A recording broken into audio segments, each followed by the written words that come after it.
नमस्कार, मैं हूं आपके साथ दीपक भदौरिया। हमारे खास प्रोग्राम बिग डिबेट में आपका स्वागत है। मध्य प्रदेश में इस साल के आखिर में चुनाव है। ऐसे में कांग्रेस और बीजेपी मैनेजमेंट में लगे हुए हैं। कांग्रेस की कोशिश है कि 2018 की जीत फिर से दोहराई जाए, तो वहीं बीजेपी किसी भी सूरत में कांग्रेस को वॉकओवर देने के मूड में नहीं है। यही कारण है कि मध्य प्रदेश पर पीएम मोदी और शाह ने फोकस कर रखा है और लगातार मध्य प्रदेश में दौरे और सभाएं कर चुनावी रणनीति तैयार की जा रही है।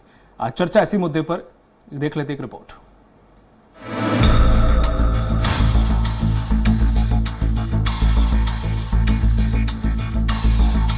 साल 2023 में राज्य और 24 में देश के चुनाव है। ऐसे में अभी से ही बीजेपी ने चुनाव मैनेजमेंट का काम शुरू कर दिया है। इसी का नतीजा है कि पीएम मोदी लगातार मिशन 23 और 24 पर लगे हुए हैं। पीएम मोदी भारत के दिल यानी कि मध्य प्रदेश में 2 हफ्तों में दूसरी बार आए हैं। इससे साफ जाहिर होता है कि पीएम मोदी और बीजेपी किसी भी चुनाव को हल्के में नहीं लेती है और यही वजह है कि जीत का मंत्र देने के लिए पीएम मोदी भोपाल पहुंचे और कार्यकर्ताओं में जबरदस्त जोश भरने का प्रयास किया। हमें ऐसे मध्य प्रदेश का निर्माण करना है जो छोटी छोटी जरूरतों का मोहताज ना रहे। हमें मध्य प्रदेश को नए अवसरों की धरती बनाना है। इसके लिए ये जरूरी है कि आने वाले 5 वर्ष के लिए यहां फिर से भाजपा सरकार बने, पूर्ण बहुमत की स्थिर भाजपा सरकार बने। भाजपा के पास रोड मैप भी है और उसे जमीन पर उतारने की इच्छा शक्ति भी है। इसलिए मध्य प्रदेश के हर कार्यकर्ता की जिम्मेदारी बहुत बड़ी है। हमें विधानसभा ही नहीं बल्कि हर बूथ जीतना है, हर बूथ पर लोगों का दिल जीतना है। इस दौरान पीएम मोदी ने बीजेपी कार्यकर्ता महाकुंभ को संबोधित किया। उन्होंने विपक्ष पर निशाना साधने के साथ साथ अपनी सरकार में किए गए विकास कार्यों का भी जिक्र किया। साथ ही पीएम मोदी ने महिला आरक्षण बिल का भी जिक्र किया। उन्होंने कहा कि घमंडिया गठबंधन ने मजबूरी में बिल का समर्थन किया है। घमंडिया गठबंधन के नियत में खोट है। आने वाले टाइम में कोई चाल चलेगी। कार्यक्रम को लेकर भव्य तैयारियां की गई थी। पार्टी की तरफ से दावा किया गया था कि कार्यक्रम में 10 लाख से अधिक कार्यकर्ता जुड़ेंगे। वहीं एमपी में विधानसभा चुनाव के मद्देनजर चलाए गए जन आशीर्वाद यात्रा के खत्म होने के बाद कार्यकर्ता महाकुंभ का आयोजन किया गया। पिछले 1.5 महीने में पीएम मोदी का मध्य प्रदेश में तीसरा दौरा था। पीएम मोदी एयरपोर्ट से सीधे जम्बूरी मैदान तक रोड शो करने के लिए पहुंचे और इसके बाद मैदान में खुली जीप पर सवार होकर कार्यकर्ताओं का अभिवादन स्वीकार करते हुए मंच तक गए। मोदी का मिजाज भी अलग है, मेहनत भी अलग है और मिशन भी अलग है। मेरे लिए देश से बड़ा, देशवासियों से बड़ा कुछ भी नहीं है। मैं अभावों में रहा हूं, लेकिन अपने देश को अभावों में नहीं रहने दूंगा। मुफ्त राशन और मुफ्त इलाज, गरीब की चिंता दूर करने का अवसर कांग्रेस के पास भी था, लेकिन नियत और इच्छा शक्ति नहीं थी। बेईमानी और भ्रष्टाचार की नियत अच्छे काम करने से उन्हें रोकती थी। पीएम मोदी के दौरे को विपक्ष पचा नहीं पा रहा है। विपक्ष का कहना है कि पीएम मोदी भले ही कितने दौरे मध्य प्रदेश के कर ले, कमीशनखोरी वाली सरकार का इस बार जाना तय है। जनता ने ये ठान लिया है कि इस सरकार को किसी भी सूरत में उखाड़ फेंकेंगे और कमलनाथ सरकार 23 में आना निश्चित है। देश के प्रधानमंत्री, देश के गृह मंत्री और अन्य बड़े नेता अभिनेता भारतीय जनता पार्टी के मध्य प्रदेश के दौरों पर आ रहे हैं और ये दौरे इसलिए किए जा रहे हैं क्योंकि प्रधानमंत्री जानते हैं कि भारतीय जनता पार्टी का 18 साल का कुशासन, नए भ्रष्टाचार का शासन, 50% कमीशन खाने वाली सरकार का शासन से मध्य प्रदेश की जनता पूर्ण रूप से उब चुकी है। बहरहाल मध्य प्रदेश फिलहाल चुनावी मोड में है। ऐसे में मोदी की सक्रियता भले ही विपक्ष के गले नहीं उतर रही हो, लेकिन पीएम मोदी ने मध्य प्रदेश पर पूरा फोकस कर रखा है। शाह और मोदी की जोड़ी लगातार मध्य प्रदेश की सियासत पर निगाह बनाए हुए है। ऐसे में देखने वाली बात होगी कि आने वाले चुनाव में किस दल की रणनीति कारगर साबित होती है। सलमान खान, स्वराज एक्सप्रेस, भोपाल। और इसी मुद्दे पर जुड़ने के लिए खास पैनल हमारे साथ जुड़ा हुआ है। शंकरलाल तिवारी जी हैं, बीजेपी के पूर्व विधायक हैं। शंकरलाल जी, आपका बहुत बहुत स्वागत है। रोहित यादव जी हैं, प्रदेश कांग्रेस प्रवक्ता हैं। रोहित जी, आपका भी बहुत बहुत स्वागत है। और जिया मंत्री जी हैं, राजनीतिक विश्लेषक। जिया जी, आपका भी बहुत बहुत स्वागत है। शंकरलाल तिवारी जी, जिस तरह से देखा जाए, ये कहा जा रहा है कि जितने 5 राज्यों में चुनाव हैं, 7वीं बार तकरीबन मोदी जी इन 6 महीनों में आ चुके हैं। उसके बावजूद कांग्रेस का आरोप है कि 10 लाख की भीड़ जुटाने की बात की जा रही थी, मात्र 50,000 ही भीड़, जबकि आपने ट्रक, बस, जो भी वाहन लगाने थे वो सब लगा दिए, सब व्यवस्थाएं कर ली, फिर भी आपके कार्यकर्ता इस महाकुंभ में शामिल नहीं हुए। मैं सोच रहा हूँ कि कांग्रेस के प्रमाण पत्र को अपन बहुत महत्व न दें, क्योंकि राजनीति है, राजनीति में वो विपक्ष है और विपक्ष तो कहेगा कि लोग नहीं आए, विपक्ष तो कहेगा कि मैंने सारा कुछ हुआ ही नहीं।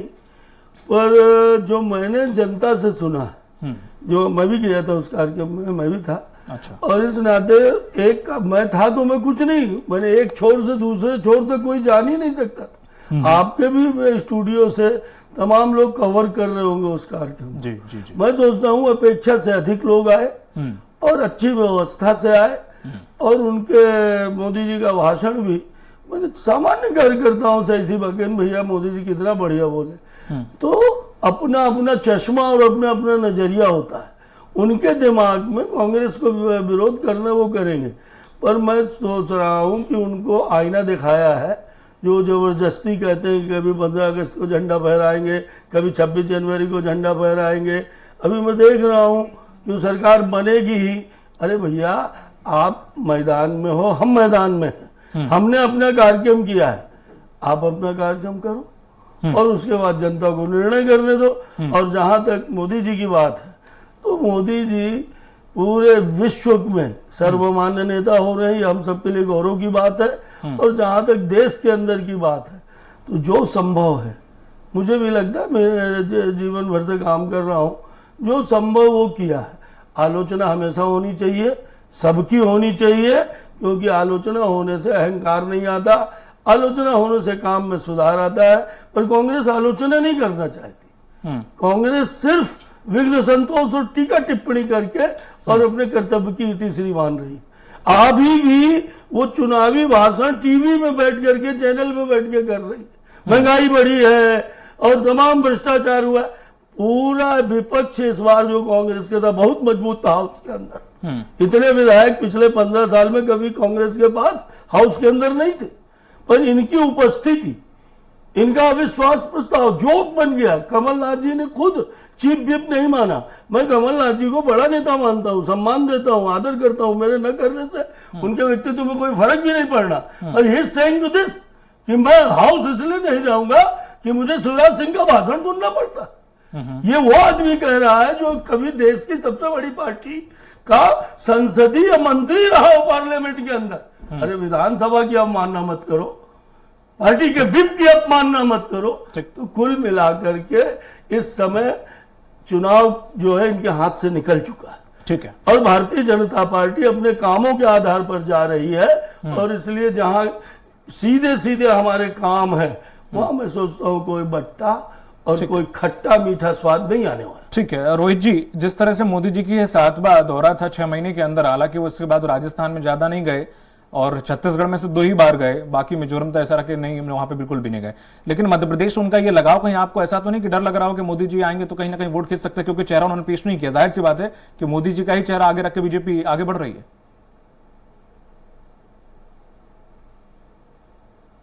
रोहित जी, आपकी आवाज नहीं आ रही है। हेलो, जी, क्या आप मुझे सुन पा रहे हैं? बिल्कुल, दर्शक आपको सुन पा रहे हैं सर। मैं ये कह रहा हूँ कि सबसे हास्यास्पद बात तो ये है, मोदी जहाँ कहते हैं, या हमारे जो साथी माननीय तो नहीं रहे, शंकरलाल तिवारी जी, अगर वो ये भूल जाते हैं बार बार, मोदी जी जहाँ मुख्य मुद्दों की बात होती है वहाँ कभी नहीं जाते। मैं मोदी जी के लिए यहाँ 6 महीने में 7 दौरे बता रहे हैं कि बौखलाहट है, मगर जहाँ उनकी जरूरत थी देश को कि मणिपुर में जाकर के वो शांति व्यवस्था कायम कराएं, लोगों का नरसंहार बंद कराएं। अगर वो महिलाओं के इतने ही हितैषी थे तो जब वहाँ 2 महिलाओं के ऊपर नग्न करके अत्याचार किया जा रहा था तो उस पर उनको बोलने के लिए एक शब्द नहीं मिल पा रहा था। मतलब उसके लिए अलग से उनके लिए नो कॉन्फिडेंस मोशन लाना पड़ा, तब जाके वो उस पर बोले, वो भी उसमें अपनी तारीफ ज्यादा करते रहे। अब इसके बाद मैं बात करूं कि अगर विश्व के नेता हैं तो अभी कनाडा ने, ब्रिटेन ने और हमारे यूएस ने कनाडा वाले केस में उनको बता दिया कि वो कितने बड़े विश्व नेता है। ये सच्चाई सबके सामने, दुनिया के सामने कि ये जो खोखला एक आडंबर रचा गया था यहाँ पे हमारे मीडिया द्वारा, वो ध्वस्त हो चुका है, सिरे से ध्वस्त हो चुका है। क्या रचा गया था रोहित जी? क्या रचा गया था? एक खोखला ढांचा रखा गया था कि ये विश्व नेता है। वो विश्व नेता भाजपा के लोगों ने बोल बोल के प्रमोट कर करके जो सारे मीडिया में आकर के बोला था, उसकी सच्चाई सबके सामने आ चुकी है कि आप अंतर्राष्ट्रीय स्तर का अलग थलग खड़े हो गए। ये हमारे लिए बहुत विशेष ध्यान रखने वाली बात है। जो हमारे साथ 100 सालों से दोस्ती रही है भारत की इतनी पुरानी, बाकी दूसरे देशों के साथ, वो सब धीरे धीरे वो संबंध खत्म होते जा रहे हैं। आपने पूरी दुनिया का चक्कर लगा दिया मगर हाथीभाई आपकी मैं सोचता हूँ थोड़ी विषय के लिए एंट्री कर दीजिए। नहीं, हाँ बिल्कुल, लेकिन अभी बीच में मत टोकिएगा शंकरलाल जी। जी बात पूरी कीजिए। अभी शंकरलाल जी कह रहे थे, मेरे आदरणीय हैं, मेरे बड़े हैं, अग्रज हैं, कि ये लोग सिर्फ मंच से और मीडिया पे भाषण देते हैं। पूछना चाहता हूँ, भाषण देने में एक्सपर्टाइज तो मोदी जी की है, इतना बोलने वाला प्रधानमंत्री तो कभी आया ही नहीं। प्रधानमंत्री कम प्रचार मंत्री ज्यादा लगते हैं। विधानसभा की अवमानना की बात कर रहे थे कमलनाथ जी की, तो मुझे बताइए कि संसद में अभी पिछले हफ्ते क्या हुआ है, जहां गाली गलौज तक कर दी गई है। अगर वो संसद की अवमानना है तो नया संसद बना लेने से तासीर नहीं बदल जाएगी। ये इनकी वास्तविक तासीर है कि ये किसी भी तरह से देश की शांति और खुशहाली में विघ्न डालकर सिर्फ अपने वोट की राजनीति करना चाहते। तो ये बड़े शर्म की बात है। यहाँ आप कांग्रेस से सवाल पूछ रहे हैं कि आप विपक्ष में हो, क्या आपने कुछ नहीं किया? हमने तो हर मुद्दे पे आवाज उठाई है। आपने छल से, छद्म से जो सरकार बनाई है, चोरी से, आप काला धन वापस लाने की बात करते थे, कहाँ गया वो काला धन आपका? आपने उसी काले धन से तो सरकार बना ली। आपने स्मार्ट सिटी बोली थी। ठीक रोहित जी, अब मैं जाना चाहूंगा राजनीतिक विश्लेषक के पास, मंत्री जी के पास। मंत्री जी, जिस तरह से देखा जाए आज का जो पूरा इवेंट रहा, ठीक है, उनके हिसाब से ज्यादा लोग आए। इस इवेंट में खास बात यह रही जो कि रणदीप सुरजेवाला ने भी आज अपने प्रेस कॉन्फ्रेंस में उठाई कि उन्होंने कहीं पर भी शिवराज सिंह चौहान और उनकी किसी भी योजना का जिक्र नहीं किया, अपनी ही बात करते रहे। तो ये कहीं ना कहीं बीजेपी को आगे चल के मोदी जी को लेके चलना, फिर आने वाली लोकसभा में भी आगे लेके चलना, हर राज्य की अपनी एक अलग तासीर होती है। ये फॉर्मूला हम देख चुके हैं, कर्नाटक और हिमाचल में फेल हुआ। तो क्या अब यहाँ पर वाकई ये एंटी इनकम्बेंसी को तो रोक सकता है, लेकिन क्या वोट खींच सकता है? देखिए, मैं कार्यक्रम में थी, वहां पे मैं देखने गई थी, कार्यक्रम सुनने भी गई थी भाषण, और उसमें जरूर से ये जो बोला जा रहा है कि योजनाओं के बारे में नहीं बोला गया था, क्योंकि मैं वहां पे थी मौजूद, तो मैं बोल सकती हूँ। और दूसरी बात पे आते हैं कि जो जस्टिन ट्रूडो वाली बात हो रही है, तो जस्टिन ट्रूडो उस समय भी 2020 में भी पीएम थे कनाडा के, जब वहां पे एक एक्टिविस्ट थी यहाँ के बलोच की, जिसको मार करके इसी प्रकार से फेंक दिया गया था। उस समय पे ना तो उस एक्टिविस्ट की बॉडी दी गई उसके परिवार को, ना ही उसके मरने का रीजन बता दिया गया। तो ये दोनों बिल्कुल सिमिलर घटनाएं थी, क्योंकि वो बलोच एक्टिविस्ट थी और वो वहां पे रहकर के पाकिस्तान द्वारा किए गए कार्यों को उजागर कर रही थी, ह्यूमन राइट वायलेशन के बारे में बात कर रही थी। तो हम जब एप्पल टू एप्पल कंपैरिजन करें ना, हम कंपैरिजन हर चीज का एक तरफा नहीं कर सकते। तो इंटरनेशनल अफेयर्स में मैं ये बोलना चाहूंगी। दूसरी बात आती है कि देखिए, आप ये समझिए, विपक्ष को बहुत लॉजिकल रीजनिंग के साथ में बात करनी चाहिए। जहां पे अभी कुछ कंफ्यूजन दिखता है, जैसे कि बीजेपी की तर्ज पे कांग्रेस ने अचानक से राम कथाएं करवाना शुरू कर दिया। ये एक बौखलाहट, एक कंफ्यूजन है आंतरिक रूप से, क्योंकि ये कभी भी उनका पैटर्न रहा ही नहीं। तो जो एक पैटर्न रहा है सधा हुआ, बंधा हुआ उनका, उस पैटर्न को छोड़ करके वो अपने ही विपक्ष के पैटर्न को जब अपनाने लगते हैं, तो दिखता है कि कहीं ना कहीं उनको ये लग रहा है कि शायद उनके पुराने जो पैटर्न्स थे, जो तरीके थे, वो अब काम नहीं आ रहे हैं, इसलिए वो विपक्ष के पैटर्न्स को कॉपी करने का प्रयास कर रहे हैं। तीसरा कि महिला आरक्षण बिल जो आया है अभी 33%, तो ये देखिए, इसके अंदर मैं इसकी बहुत सराहना करना चाहूंगी, क्योंकि मैं स्वयं भी महिला हूं। और जब कि 3 स्टेट में, मायावती जी उत्तर प्रदेश में थी, शीला दीक्षित जी दिल्ली में थी, जयललिता जी थी, और कांग्रेस हेड स्वयं सोनिया गांधी जी थी, और मीरा कुमार जी स्पीकर थी। उस समय भी ये बिल प्रस्तावित हुआ था। उस समय आप लोगों ने इस बिल को क्यों नहीं पास किया? ये इसका आक्रोश तो आपको जनता का झेलना पड़ेगा, महिलाओं का झेलना ही पड़ेगा, और अब वो हो गया है। At times male are more feminist than female, और ये इस सरकार ने किया है, जो कि प्रत्यक्ष है। तो ये बोलना कि ये नहीं हुआ था, देखिए मैं चाहती हूँ कि कांग्रेस थोड़ा लॉजिकल काम करे, लॉजिकल बातों पे बोले, और साक्ष्य के साथ में एक अच्छा विपक्ष बन करके एक नई चुनौतियां खड़ी करे। जी ठीक है। जिस तरह से शंकरलाल तिवारी जी आज रणदीप सुरजेवाला की प्रेस कॉन्फ्रेंस में कई मुद्दे रखे, युवाओं की बात करते हैं, उन्होंने साफ साफ कहा जिस राज्य में 23 प्रकार से ज्यादा पेपरों में घोटाले हुए हैं, 3 साल से मेडिकल स्टूडेंट के लिए एग्जाम नहीं हुए हैं, तमाम उन्होंने ऐसी कमियां गिनाई कि जो आंकड़ा भी दिया कि 18 सालों में तकरीबन 18,000 से ज्यादा बेरोजगार आत्महत्या कर चुके हैं और 60 लाख से ज्यादा युवा बेरोजगार हैं, उसमें आप बेरोजगारी की बात कर रहे हैं। तमाम उन्होंने ऐसे मुद्दे रखे और बिना आंकड़े के साथ। तो अब कहीं ना कहीं मोदी जी अपना भाषण तो देके चले गए, लेकिन बीजेपी इन सच्चाइयों से कैसे रूबरू होगी? नहीं, बीजेपी इन सच्चाइयों से रूबरू है और बीजेपी इन सच्चाइयों के लिए काम कर रही है। आपने खुद देखा होगा कि पिछले समय में सरकारी भर्तियां कितनी निकली, कितनी? अब वो आंकड़े लेके तो मैं नहीं बैठा था, ऐसा कोई मेरे को सूचना पार्टी के पूर्व विधायक नहीं, मैं सोच रहा हूँ आप भी मीडिया में है और इसलिए आप देख रहे हैं। मैं मीडिया के माध्यम से अखबार में पढ़ रहा हूँ कि हर विभाग में नौकरियां निकली। इसके अलावा भी अभी एक अभिनव योजना, सबको नौकरियां दी नहीं जा सकती, ये सभी ने माना है कि शासकीय नौकरियां पूरे देश के करोड़ों लोगों को नहीं दी जा सकती।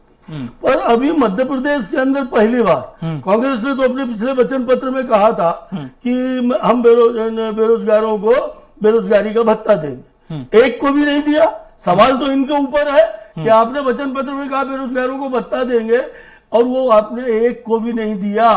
पर हमने पहली बार एक अच्छी योजना शिवराज सिंह जी ने ला करके रखी है कि काम करो, इन 10 उंगलियों में हुनर पैदा करो और कमाओ भी। उस बीच में उनको कुछ न कुछ 8-10 हजार रुपए मिलेगा भी, और इसके बाद वो काम सीख जाने के बाद कहीं भी काम कर सकते हैं और अपना खुद का काम खोल करके 2 लोगों को 4 लोगों को और काम दे सकते हैं। अभी बात आई थी, हालांकि मेरी बहन ने जो विश्लेषक उन्होंने काफी स्पष्ट कर दिया है कनाडा की। मैंने देखिए विघ्न संतोष की भी कोई सीमा होती है। मैंने हर उस काम पे कांग्रेस को तकलीफ होती है जिसमें भारत का गौरव बढ़ता है। कोरोना की वैक्सीन बनी, इनको तकलीफ थी, और आर्थिक स्थिति। ट्रूडो वाले में क्या मान बढ़ा, क्या मतलब आप क्या कहना चाह रहे हैं ट्रूडो वाले में? क्या नहीं, आपका तो ठीक बात मेरे को समझ में आ रही है। बहुत दिन बाद स्वराज में आया हूँ। नहीं आया, मैं स्वराज में खूब बैठा हूँ, कम से कम 500 से ऊपर डिबेट। हाँ, मैंने भी आपको खूब देखा। हाँ, तो मैं बदले हुए परिवेश में देख रहा हूँ। पर मैं आपको एक बात बता दूं कि मान बढ़ा है। उस समय अगर आपको याद हो, कोई पागल आदमी नशे में पत्थर फेंक रहा है मोहल्ले में, उससे किसी का मान घटता नहीं है, वो कार्रवाई हो जाएगी, ठीक हो जाएगा। पर मान उस समय बढ़ा था जब यूक्रेन में भारत के छात्र फंस गए थे और कुछ क्षणों के लिए युद्ध विराम हुआ और पाकिस्तान के छात्र भी इंडिया का झंडा अपने कपड़े में, अपनी पीठ में एक छोटी सी पट्टी लेकर के और चले आए। वो था नरेंद्र मोदी और वो था भारतवर्ष का गौरव। जो भी काम भारत, चंद्रयान जाता है तो तकलीफ है। और इस नाते कांग्रेस, मुझे कुछ नहीं कहना, बहुत अच्छा। मैं तो कुल इतना कहता हूं कि जो अभी कहा गया कि विपक्ष जब सत्ता पक्ष मुनीम होता है, विपक्ष चौकीदार होता है। आप बात कर रहे हो, हर बात में भ्रष्टाचार की बात करते हो। क्या रामलीला मंडली चला रहे थे क्या 3 साल से? यहां पर याद करो, एक बार कैलाश जोशी ने अर्जुन सिंह को भ्रष्टाचार पर आरोप नहीं लगाए, विधानसभा में बात करी, बात नहीं जमी, हाईकोर्ट चले गए, हाईकोर्ट से अर्जुन सिंह जी के खिलाफ फैसला हुआ, अर्जुन सिंह चीफ मिनिस्टर बन गए थे यहाँ पर। 24 घंटे के अंदर कांग्रेस को उनको बैक टू पेवेलियन करना पड़ा और वो जाकर के पंजाब के राज्यपाल बने। सिर्फ भाषण देके, ट्वीट करके और डिबेट में बैठ करके यदि आप भ्रष्टाचार का राग अलाप रहे हैं तो आप देख लीजिए कि प्रदेश के अंदर आज शिवराज जी की आलोचना आप कर लें, आप ये मीन मेख निकाल लें कि उन्होंने शिवराज जी का नाम नहीं लिया, उन्होंने योजना की चर्चा नहीं की, पर शंकर शिवराज जी प्रदेश के करोड़ों लोगों के दिल में बसते हैं। आज आप सर्वे करा लें, महिलाओं का, बहनों का, बेटियों का सबसे प्यारा नेता अगर कोई है तो वो शिवराज सिंह है। अरे तो इतने शिवराज सिंह प्यारे थे तो सर क्यों पोस्टर से गायब हैं? क्यों शिवराज सिंह चौहान को आप फेस नहीं बनाते? क्यों नहीं ऐलान कर देते जब इतना ही जनाधार है तो? अगर आपके लिए पोस्टर ये अहमियत रखता है अरे तो नाम का जिक्र तो सीएम फेस लगाना चाहिए ना सर। जब इतना आप दावे के साथ बार बार टेबल ठोक रहे हैं तो फिर इतना तो करना चाहिए ना। हम टेबल पर नहीं ठोक रहे, हम छाती भी ठोक रहे हैं। हमने काम किया ना सर, हमने काम किया, कुछ तो डर है, और विनम्रता के साथ कुछ तो डर है, ठोक रहे हैं। कहीं तो डर है सर। देखिए मैं आपसे पूछ रहा हूं, और जो आज मोदी जी का सवाल आप लोग अपने चैनल में, मोदी जी ने पूछा है कि आजादी के 50 साल तक मेरे देश की माताओं को, बहनों को शौचालय नहीं मिला, क्या कांग्रेस ये काम नहीं कर सकती थी? ये मोदी जी ने पूछा कांग्रेस से। जब कांग्रेस के किसी नेता से सवाल करिए कि शौचालय भी मोदी जी को बनवाना पड़ा। जब कांग्रेस से सवाल करिए कि ये मेरी माताएं 40 साल की उम्र में आंख की बीमारी आ गई, उनको अंधी हो गई, चश्मे लगने लगे, कांग्रेस के लोग उन्हें गैस सिलेंडर नहीं दे सकते थे क्या? कोई किसी ने घर से लाके दिया है क्या? मैं पूछना चाहता हूं कि गरीब को छत मिल जाए, 50 साल तक की कांग्रेसियों ने कोई चिंता नहीं की। और जब शिवराज जी ने कहा 1000 रुपए देंगे बहनों को उनके खर्च पानी के लिए, तो तुरंत कमलनाथ जी ने ताली बजा के काम 1500 देंगे, 1500 तू अगले महीने कर देगी। ठीक है, ये सवाल पूछिए ना कांग्रेस से। ठीक है, कि 50 साल तक हमने तो बहुत गड़बड़ कर दिया। ठीक अब मुख्य बिंदु में 50 वर्ष तक उनने लूटने के अलावा और किया क्या इस देश का? आपकी स्पीच में कोई मुख्य पॉइंट में उठा लेता हूं, जिससे आपने जिक्र किया कि प्रधानमंत्री मोदी ने यूक्रेन युद्ध के दौरान स्टूडेंट को एयरलिफ्ट किया था, तो कोई प्रधानमंत्री एयरलिफ्ट नहीं करता, ऐसे छोड़ देता?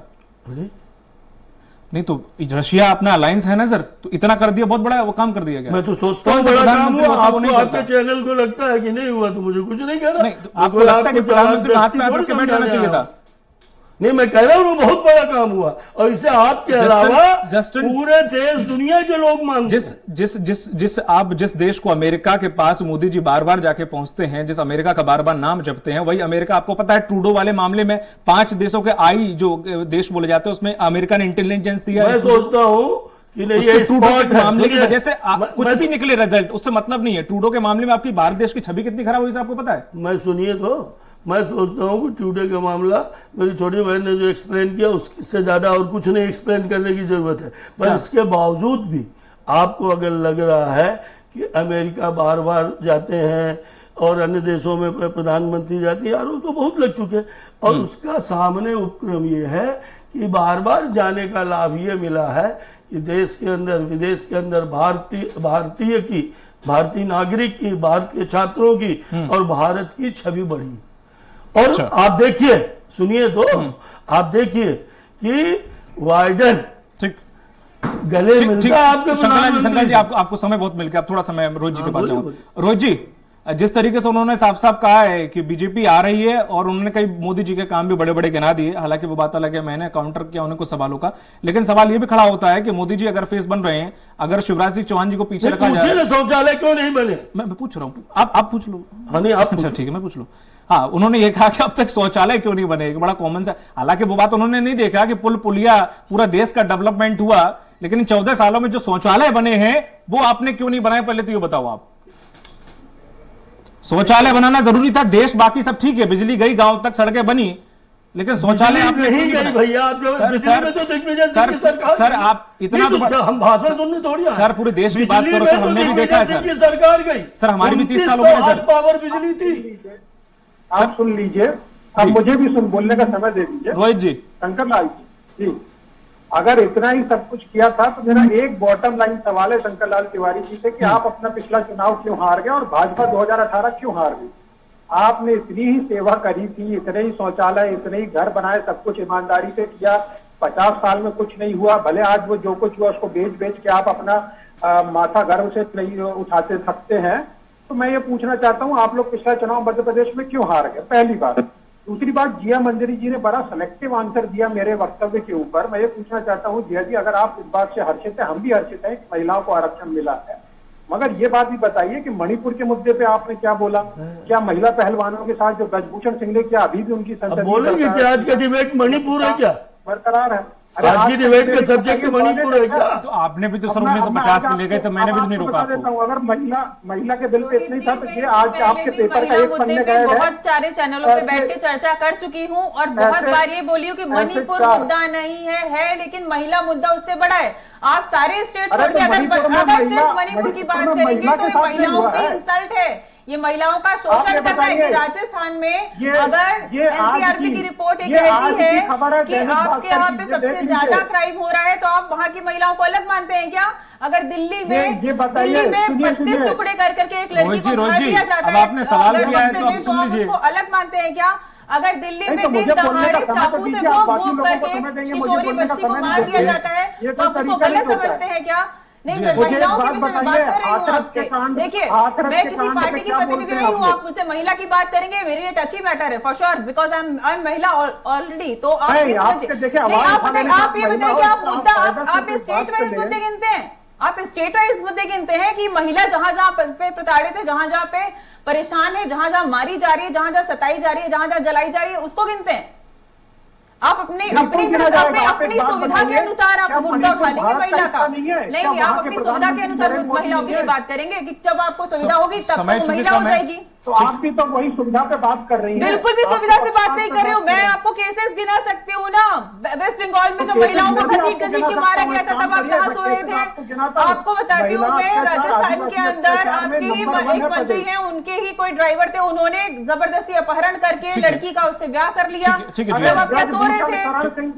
ठीक है रोहित जी आपने कहा हमें समय नहीं दिया। अब आप ही ने जिया जी से क्वेश्चन किया था तो आंसर तो करेंगे, तो अब आप ये कहें कि हमें समय नहीं मिला, वो अलग बात है। और जो उन्होंने कहा रोहित जी सेकंड मेरे को दे देना। नहीं शंकर लाल जी आपने बहुत दिया है, आप आधा सेकंड दे दो। नहीं सर बिल्कुल एक बात और बोलना चाहूंगी दीपक जी, एक बात और बोलना चाहूंगी। देखिए, काफी समय लिया, जस्टिन ट्रूडो के बारे में जो बात हो रही है, देखिए बोल रहा था, देखिए आप लोगों के बीच में नहीं बोला, देखिए जस्टिन ट्रूडो के बारे में जो बात हो रही है, जो निज्जर के बारे में बात हो रही है, निज्जर का इतिहास क्या है? निज्जर यहाँ से भागे हुए व्यक्ति थे, उनके ऊपर 12 मर्डर केस, कम से कम 1 दर्जन मर्डर केस लगे हुए थे, गन की तस्करी, स्मगलिंग, ड्रग्स की स्मगलिंग में थे। उसके बाद एक अलगाववादी ग्रुप चलाते थे।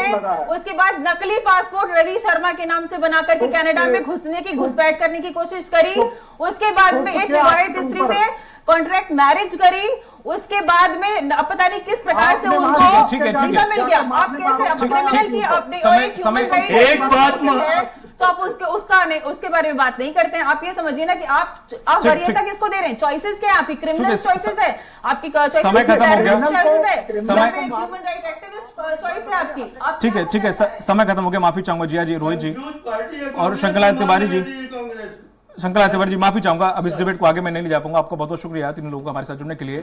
तो मोदी के मंत्र का जादू हर राज्य में चले ऐसा जरूरी नहीं है, क्योंकि हमने कर्नाटक और हिमाचल चुनाव में ये बखूबी देखा। लेकिन मोदी को आगे करके चुनाव लड़ने से एंटी इनकम्बेंसी तो संभाला जा सकता है, पर शायद वोट को नहीं, क्योंकि राज्य और देश के चुनाव में हालात और मुद्दे अलग अलग होते हैं। अब ये देखना होगा कि मोदी जी के दिल में एमपी तो है, पर क्या एमपी के दिल में मोदी जी हैं? मुझे दीजिए इजाजत, नमस्कार।